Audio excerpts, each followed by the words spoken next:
नमस्ते और स्वागत है इस वृत्तचित्र में। आज हम भारत के इतिहास के एक महत्वपूर्ण अध्याय पर प्रकाश डालेंगे, भारत पर ब्रिटिश शासन। ये वो समय था जब भारत ने विदेशी शक्ति के अधीन रहते हुए गहरे सामाजिक, आर्थिक और राजनीतिक बदलाव देखे।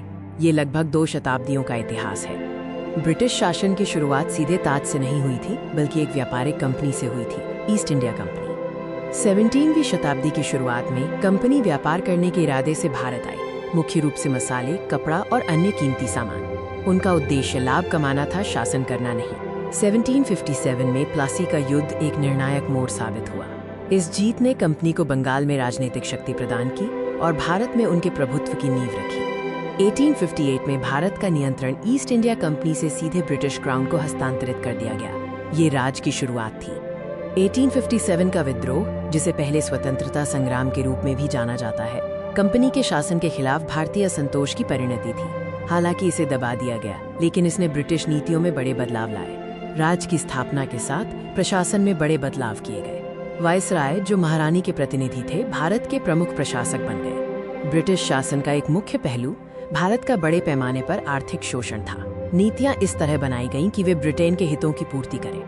भूमि राजस्व नीतियां, जैसे कि स्थायी बंदोबस्त, रैयतवाड़ी और महलवाड़ी, किसानों पर भारी बोझ डालती थीं और अक्सर अकाल का कारण बनती थीं। ब्रिटिश आयात ने भारतीय हस्तशिल्प और पारंपरिक उद्योगों को नष्ट कर दिया, जिससे लाखों लोग बेरोजगार हो गए। भारत सिर्फ कच्चे माल का निर्यातक और तैयार माल का आयातक बन गया। ब्रिटिश शासन ने भारत के सामाजिक और सांस्कृतिक ताने बाने को भी प्रभावित किया। उन्होंने रेलवे, डाक और तार जैसी आधुनिक बुनियादी ढांचे की शुरुआत की। पश्चिमी शिक्षा की शुरुआत का उद्देश्य ब्रिटिश प्रशासन के लिए लिपिक वर्ग तैयार करना था, लेकिन इसने भारतीयों के बीच राष्ट्रवाद और आधुनिक विचारों को भी जन्म दिया। ब्रिटिश प्रभाव और पश्चिमी विचारों के संपर्क में आने से राजा राम मोहन राय और ईश्वर चंद्र विद्यासागर जैसे नेताओं के नेतृत्व में सामाजिक सुधार आंदोलन शुरू हुए।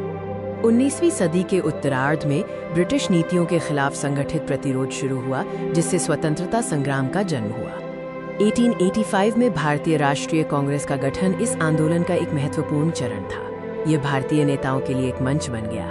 महात्मा गांधी, जवाहरलाल नेहरू, सरदार पटेल और कई अन्य नेताओं ने असहयोग आंदोलन, सविनय अवज्ञा आंदोलन और भारत छोड़ो आंदोलन जैसे प्रमुख आंदोलनों का नेतृत्व किया। स्वतंत्रता का मार्ग आसान नहीं था। धार्मिक आधार पर देश के विभाजन के साथ भारत को 1947 में स्वतंत्रता मिली, जो खुशी और त्रासदी दोनों लेकर आई। विश्व युद्धों ने ब्रिटिश शासन को कमजोर किया।